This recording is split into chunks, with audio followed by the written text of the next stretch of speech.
Hello, man. Hey, man. Good to see you. Good seeing you again. Good seeing you. Nice to meet you. Good to see you again. Likewise, hello. Thank you. And however you like. There we go. Perfect. Well, it was not an ideal scenario.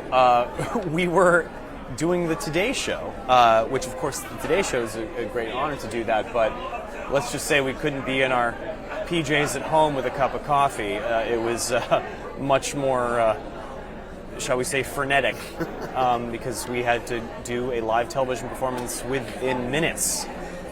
So if that's not nerve-wracking, I don't know what is. So we didn't really have time to process it, so I still don't know if I have. So the show itself, great musical, uses a lot of tech. Tell me a little bit about the whole, making the whole thing work, because it does. Well, I can't, have you seen the show? Yeah. So I think one of the great victories of this show, of which I think there are many, whether or not I'd get to wear this pin or not, is from the fact that there's a seamlessness to everything. Everything feels like each other. So when you talk about tech elements, it isn't tech for the sake of tech or for the sake of spectacle. It is very much ingrained in the storytelling. Everything's story first. The tech feels like the music feels like the characters, the feeling feels like this, that everything kind of feels like one organism. And that's really hard to pull off. So that's something I'm very proud of, and I can't take any credit for. That's all Michael Arden and his creative team, between George and Ben and Dane and Clint and others who are nominated for, rightly so, for their Tonys. But I think at the end of the day, with any storytelling, you got to have a strong sense of dramaturgy, and then these other elements are things that can build upon it. So that goes to Will and Hugh, who wrote something really great, and these brilliant minds around them really knew how to elevate it to a Broadway spectacle level. But it's not reliant on those things, which is a really hard thing to do. Tell me a little bit about what the biggest adjustments are for you when you go from a show to a 8 times a week deal. Well, obviously they're different mediums. I come from the theater, so I tend to naturally habitate here a little, here being just the world of theater, not necessarily Broadway, but theater at large. That's kind of where for using a technology parallel, my programming is from the theater. So I think the romantic in me actually thinks that all storytelling has the same programming, same wiring.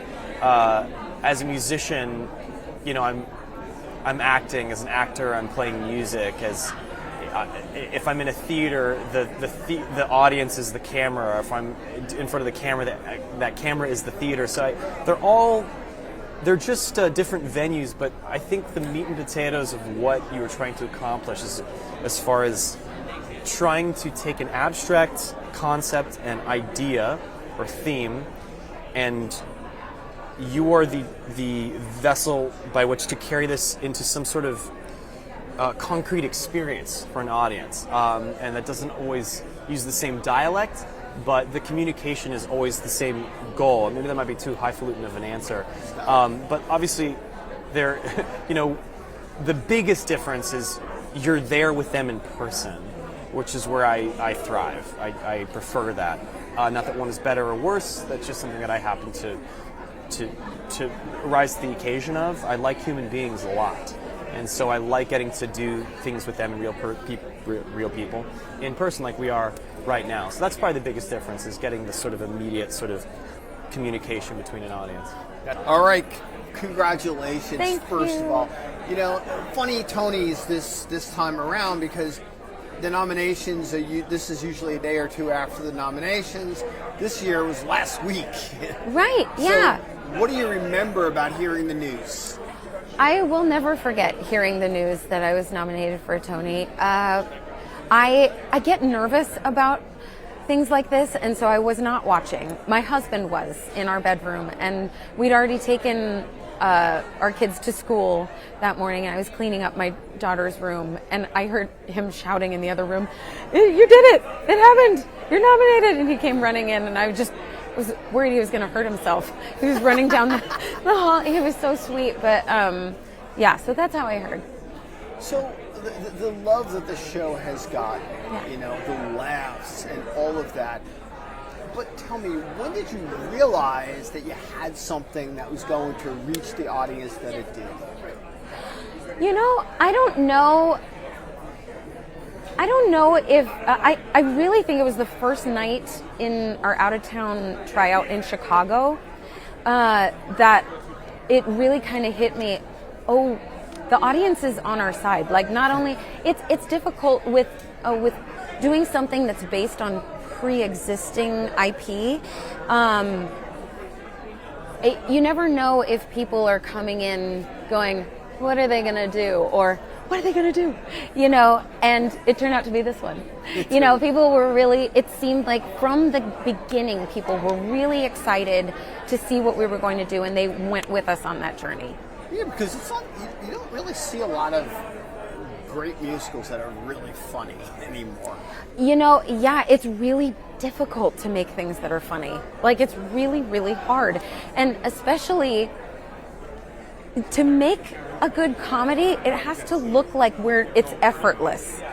But you actually have to work really hard to get there. So it's very tricky.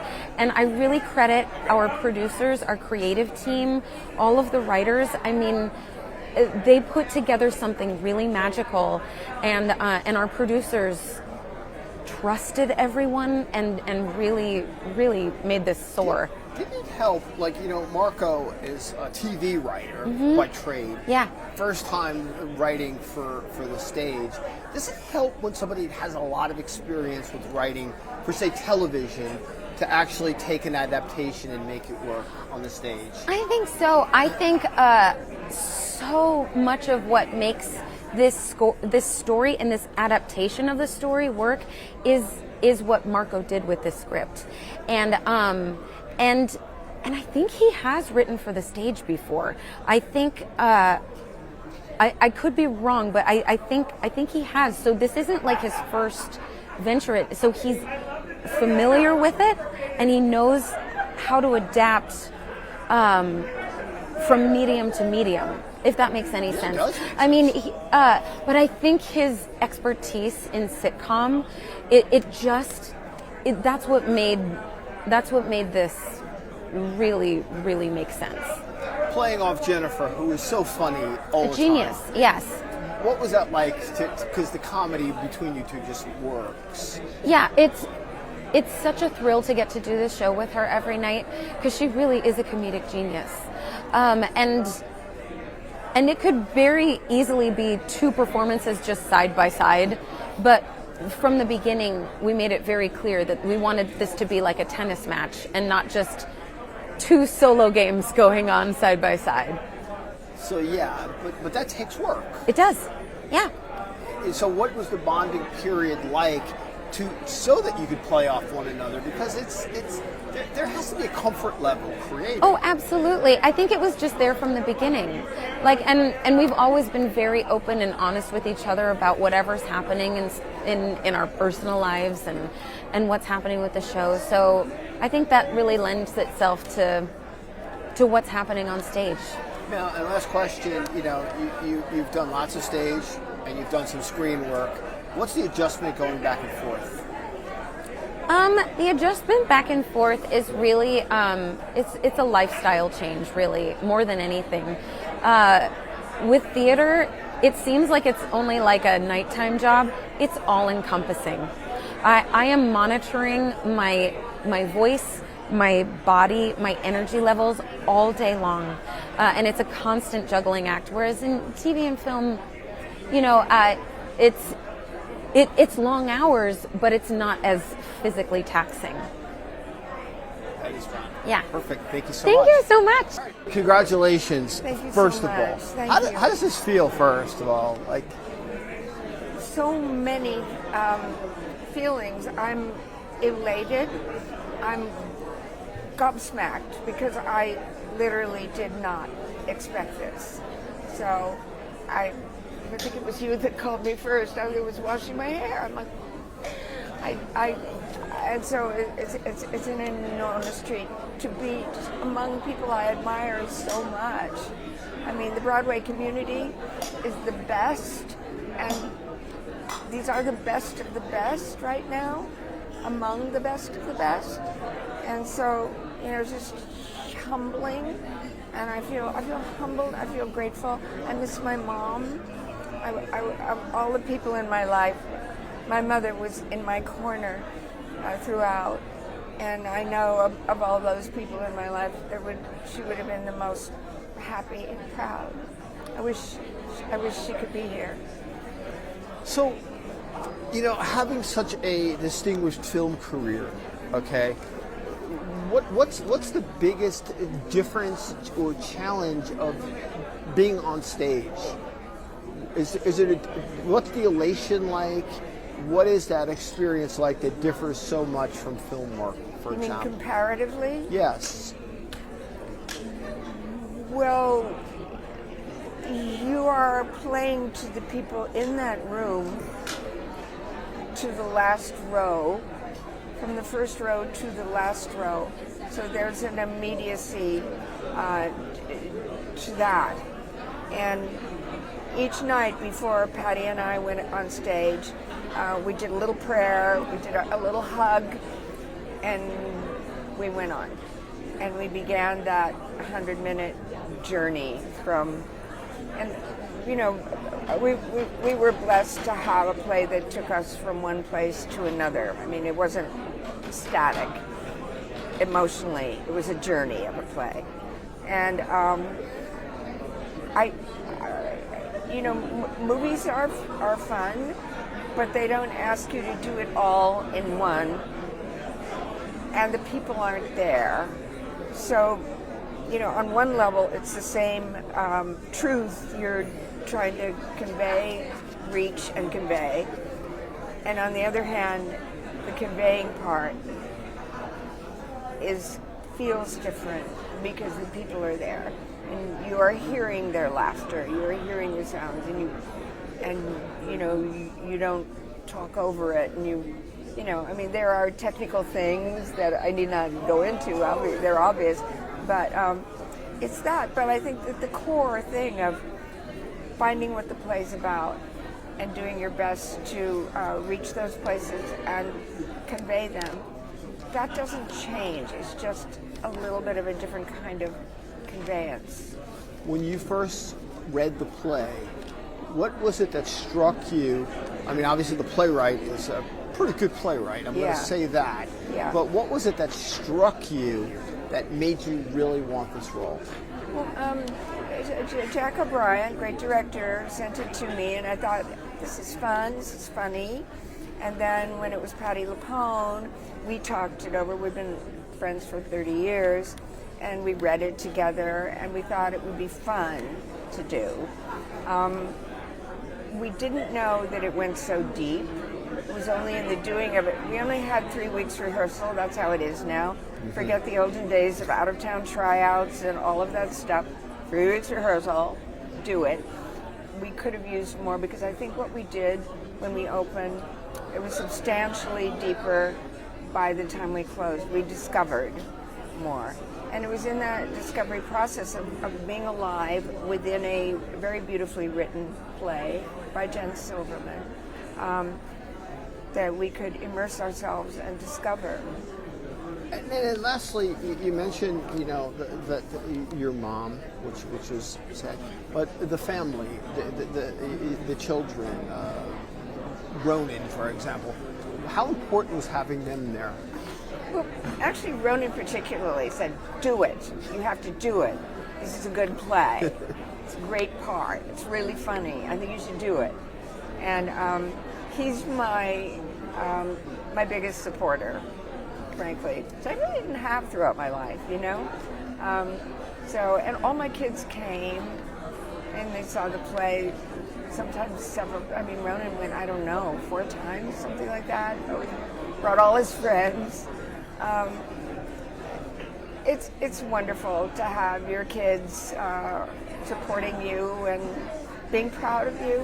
And then lastly, being proud, Ronan had done some very important work in changing the culture. How proud of you for what he was able to accomplish? I have no words to tell you how proud of him I am. He did a very brave thing. He lost his job so that he can stand by these women who he didn't even know, but who had confided to him their worst moments. And he stood strong. And I think that's the message that you want to convey today to our law firms, those people who cave quickly. Don't cave. Lose your job if necessary. But be the person that you can tell your child what you did. If it's during the McCarthy era, during the Trump era, principles matter. And stand by them no matter what the cost is what I've tried to teach them. And seeing that enacted by Ronan when he stood to lose so much before he got to the New Yorker, he couldn't have known he'd win a Pulitzer Prize or that the New Yorker would take him or any of that stuff. He wrote day and night, and sure enough, he did get a Pulitzer. And he had lost the job he longed for over at MSNBC. But he found something else, and I was super proud of him, and also very scared, because it was a scary time. What was the biggest transformation of making it from doing music, as its own thing, to musical theater? The biggest transformation, a lot of people don't realize that I actually started out in theater and musical theater. So one of my best friends from high school, Sarah Gettelfinger, who is a brilliant actress, who is a brilliant actor herself here on Broadway and singer, reminded me, she was like, don't you remember we were cutting pep rallies to work on our craft? And for me, it's obviously different when you're taking on a role. You're not just playing yourself. You obviously are bringing yourself to the character, but when you're taking on a role, I feel like it kind of affords you more liberty to just be free and to take crazy risks and to allow yourself to be more vulnerable. But a lot of people don't realize that I did come from the theater and from musical theater, so I really truly have finally come home at last. And was this show a big one for you when you were going to musical theater or performing? Where did this show rank for you? This show has changed my life, and it also was the biggest, most unexpected dream. I wasn't, even though I'm a massive fan of Andrew Lloyd Webber, I wasn't aware of, I actually wasn't that familiar with Sunset Boulevard. So all of this material was very new to me when Jamie approached me with it, which is why I had my reservations. But once I read the script and then listened to the music, which Norma really spoke to my heart and resonated within the depths of my heart, and the words on the page really resonated the depths of my soul, I was like, wow, this is, as Glenn Close would say, one of the greatest roles arguably ever written for a woman, and I want to take this on with our fearless director, Jamie Lloyd. Did you speak to Glenn at all before you took it on? Oh, no. Jamie definitely didn't want me to see anyone else's work before this, and I didn't need to speak to Glenn or Patty, because I think to do the role as authentically as possible and as honest as possible, you just have to draw from your own experience and your own stories. When you first looked at the book for this, what were your thoughts of knowing that there'd be scenes outside, that there'd be scenes that were a little bit different than the original? Well, the thing is that it was a collaborative effort. So when Jamie had asked me when Jamie had approached me and asked me to play the role, we spoke for 6 to 8 months on Zoom, on lengthy phone calls, and just really kind of getting to know one another personally and kind of breaking down these characters and the stories together. So all that other stuff, all those different cuts and Jamie's brilliant idea of taking the show outside, that all came later on. And that's what's so beautiful, is it's such a collaborative effort. And the first thing he said the first day of rehearsals was, please be open, just have an open mind and an open heart. And that's how we were able to create this. What I love about it, this is my last question, what I love about it is how you make Norma your own in this one, right? But I do have to ask this question. You know, coming from a musical background, a very successful musical background, there's always the idea that a musical star is coming to Broadway and it's kind of a stunt kind of thing. How do you get through that mentally and emotionally to own the role like you did? All I have to say is God's timing is everything. I'm a musical theater girl. I grew up doing theater. I went to Youth Performing Arts High School. Like I said, this is over 30 years in the making. And I've always dreamed of coming to Broadway. I knew. In fact, there's a video of me out there when I was on set doing When I Grow Up and Sunset Boulevard. And a camera comes to me and I said, you know, I always thought I'd be on that side of the side of the street, and you pan to Wicked at the Pantages. But I'm here. But you know what? One day I'll make it back home. So, like I said, God's timing is everything. This is my dream. You know, I've always dreamed big, and I'm living a pop star's dream right now because I'm able to do work that is making a difference and touching people's lives. At least that's what we hear every night, and connecting with people on a whole nother level in a new kind of way. And that's the dream. So. And also a musical theater as far as what? Because I said, and also a musical theater star, because that's what you've kind of transformed into. I think I'll wear many hats. I'm just Nicole, you know. I love it all, and any way that I can connect with people and move people and inspire people through music, through art, through musical theater, however I'm supposed to be used. It's just a blessing. That is brilliant. I really applaud you. Taking on this role, such a challenging role, and yet you brought new life to it. What was that journey like? You know, it's a show that, you know, means a lot to me, and a show that I've known, a show I was in when I was 10 years old, you know, my dinner theater in Fresno, California. But I think, first of all, because the idea was brought to me by my dear friend Gavin Creel, and then also the fact that I am, you know, all the iconic women that have played this role have been, you know, heroes of mine. So I knew a lot about each of their performances. So for me, my journey was to admire and bow down to their performances, and then I had to get them out of my head, because it wouldn't be right for me to try and pretend to be Tyne Daly being Rose, or pretend to be Ethel Merman, or to try and be Patti LuPone being Rose. I had to find my Rose. So with the help of George Wolfe, we really just went down to the basics of what the story is, and tried to find my own way, my own skin. And it kind of found it because a lot of nominations.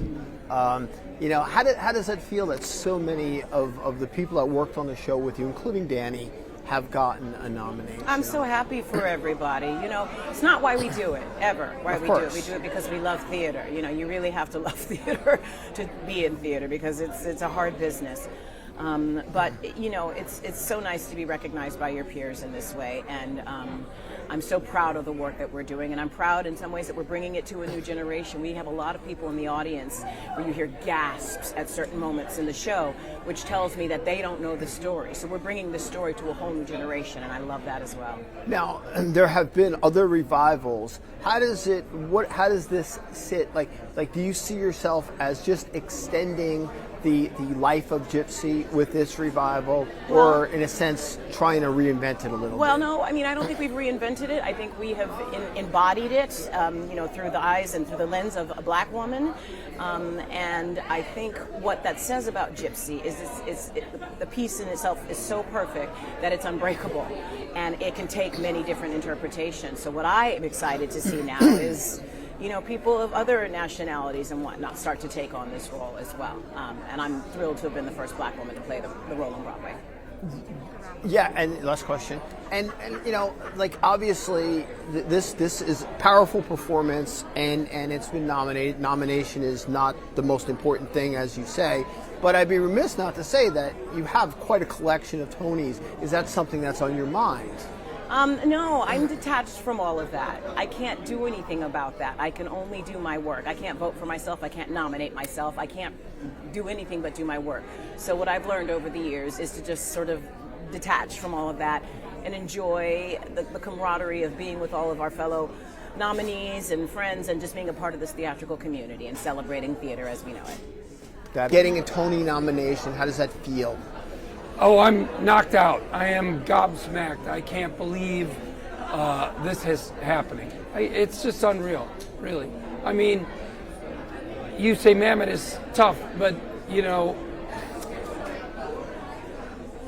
the more you do it, you know, there's a rhythm and a logic to his writing that I would say mostly flows. Like 90% of the time, your brain goes, oh, I see what he's doing here. There are a few moments that maybe I struggle with, but honestly, I played a character named Saul Goodman, and I struggled with that character. Spoke quite differently for me. Maybe I'm from Chicago, and Mamet's writing Chicago guys, so maybe that made it easier for me as well. Also, I probably swear too much in my own personal life, and so the barrage of swear words is actually easy for me. What were you doing, and how surprised were you when you heard your name called? I was sleeping in because I got the show 8 times a week, and I want to get enough sleep. I'm trying to get over this cold. And my wife, I woke up, got up, and she said, "It's unreal, you were nominated." And I couldn't believe it. Now, of course, my first question was, who else from my show? Because I was sure Kieran and Bill and Michael, maybe. And then also the show itself, you know, because it's such I would think it's a fresh presentation, fresh take on Glenn Ross. It has a youthful energy. It has more comedy in it than any other version. Because we all play those moments, and the audience, I think, expects it, so they look for it more. But I was shocked to find that the show wasn't nominated, and then I was, which was a little odd to me, but I'm thrilled. This last question, something you just said earlier, Saul Goodman was harder to construction of language in Saul, which I also tried to do exactly as scripted. That's not an improvised part. Yeah. Just as this play is not improvised ever. But I would say the construction of the phrasing that he used is harder than this to me. Really? Yeah. These guys, the way they repeat themselves, that everything that they do, I feel like I do in my conversation. Wow. Yeah. Who knew? Yeah. Well, anyway, thank you so much. I know you got to go. Tell me a little bit about, the journey to that Tony nomination last week. Yeah, I mean, we premiered this play in Chicago like a whole spring ago, probably actually around this time last year. And it was really a labor of love. We were so surprised by how much that city embraced us. I think we broke some kind of record for Steppenwolf. So we really had no idea we'd be here just a year later. I think this is the whole process has been a love fest with this cast and with Felicia Rashad. So, this feels just like icing on cake, to be honest. And, across the board, LaTanya, all of these people that are involved in this show. Yeah. What has that been like, that kind of love, not just in the cast, but behind the scenes? Well, I mean, Broadway is ultimately just a big community. So I think having this honor of pulling from so many pockets of it, so many fields inside the field, it just feels good. It feels like a real group effort more than anything. Yeah. when you wrote this, tell me a little bit about what you were thinking. Yeah, this play was a commission from Steppenwolf Theater Company, which is an acting ensemble primarily, and they approached me about writing a play for some of their actors. So it really started as me wanting to celebrate some incredible talents, including Glenn Davis, Alana Reynes, and John Michael Hill, who are all still in the show. And all I kind of knew is I wanted to write a family drama, and I wanted them to be siblings. And, multiple kind of workshops later, this story began to emerge, this setting, and it's really, like, in the spirit of, like, Stephen Adly Gurgis or Lanford Wilson. It's a thing that kind of grew out of the work. That's what I wanted to know, influences of yours. Yeah. Yeah, I mean, I love Tennessee. August Wilson, obviously, yeah. Tennessee Williams is a major touchstone for me. Eugene O'Neill, I love.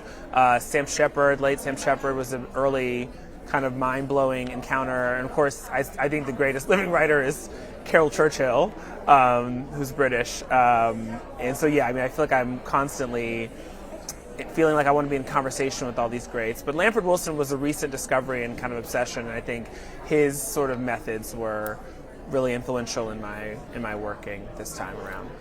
And we talked a little bit earlier about the support behind you, but like Michael R. Jackson has also been a big part of yes, your he's a very dear friend. Yes, totally. What has that been like? That kind of not just collaboration in some sense, but like that.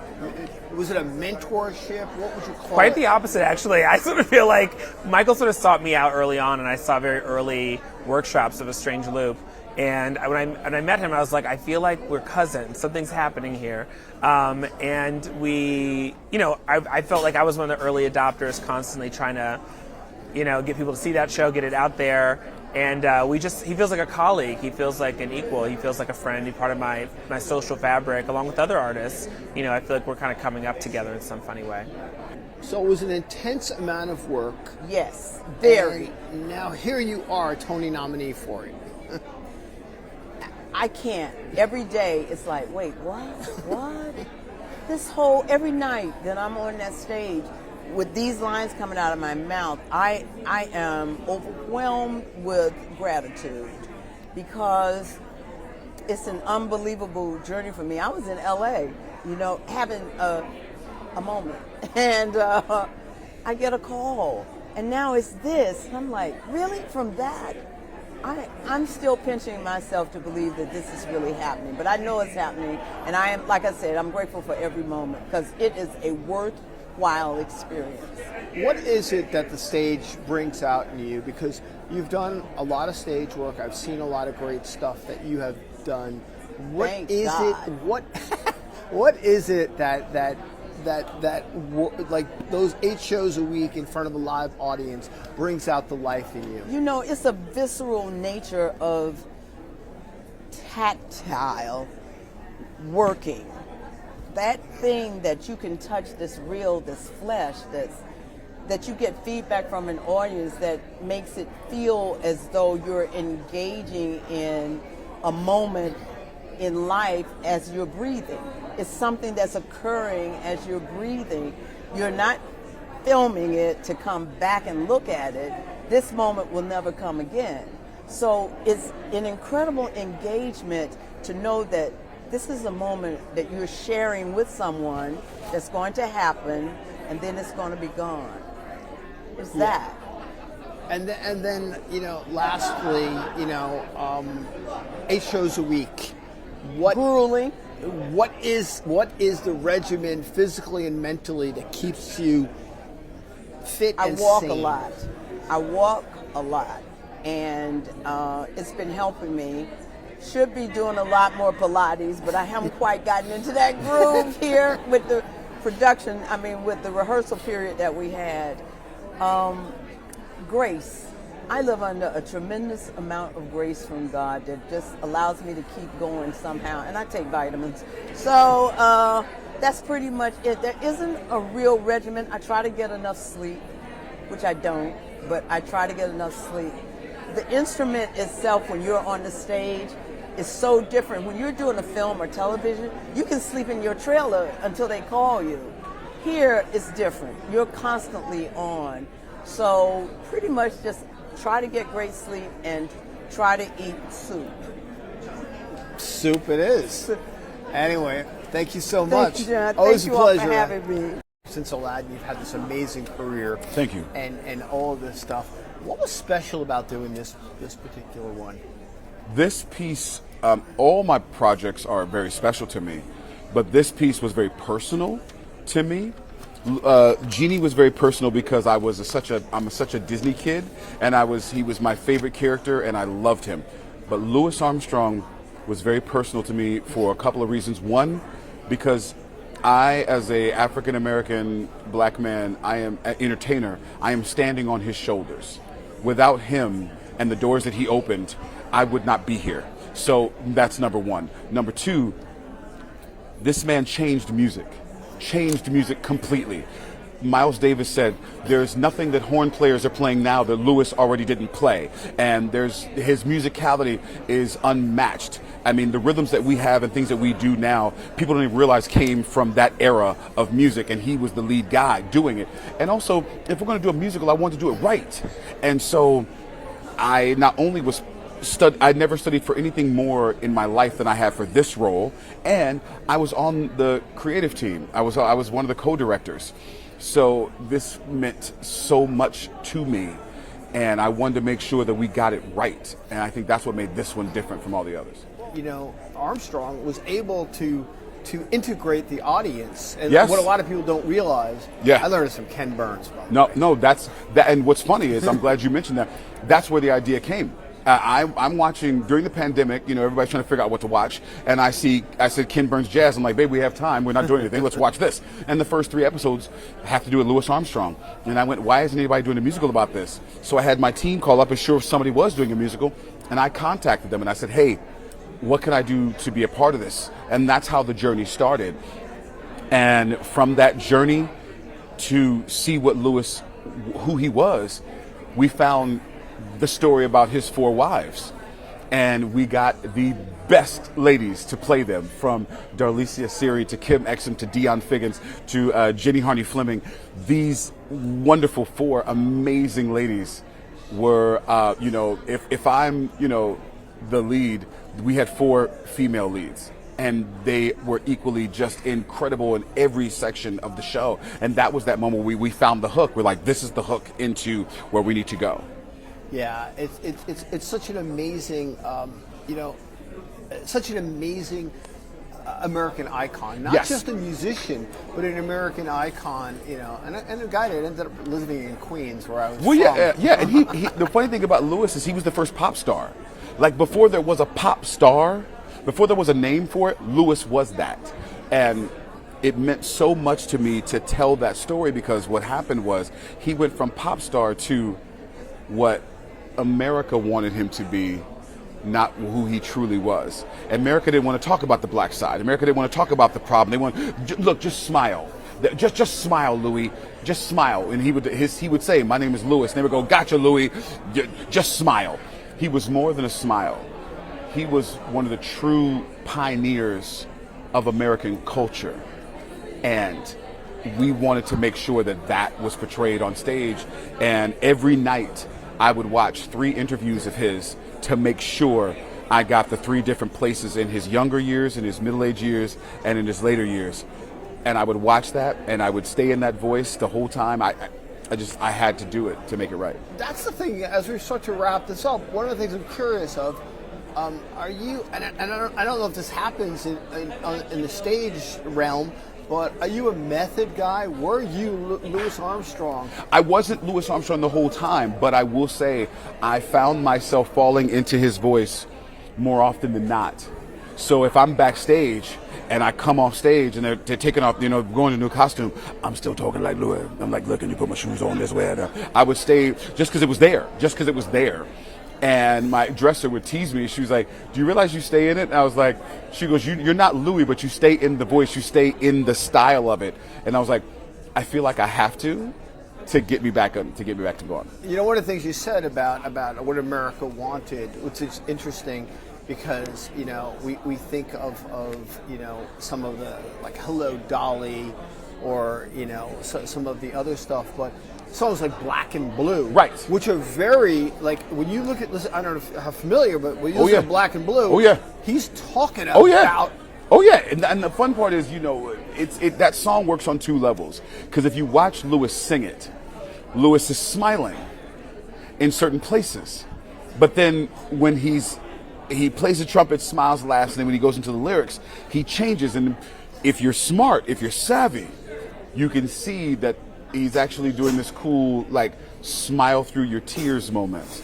But if you're just looking at it as an entertainer, you're like, oh my God, he's so happy, he's singing this great song. But if you're savvy, you're like, oh, wow.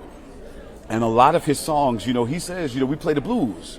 We didn't get up down there, we play them blues. The blues, jazz, bebop, whatever, when they get to that blues part, that is the part that America at the time didn't want to talk about. And when he was blacklisted, people forget about that. People forget that he did the LeBron James before LeBron James.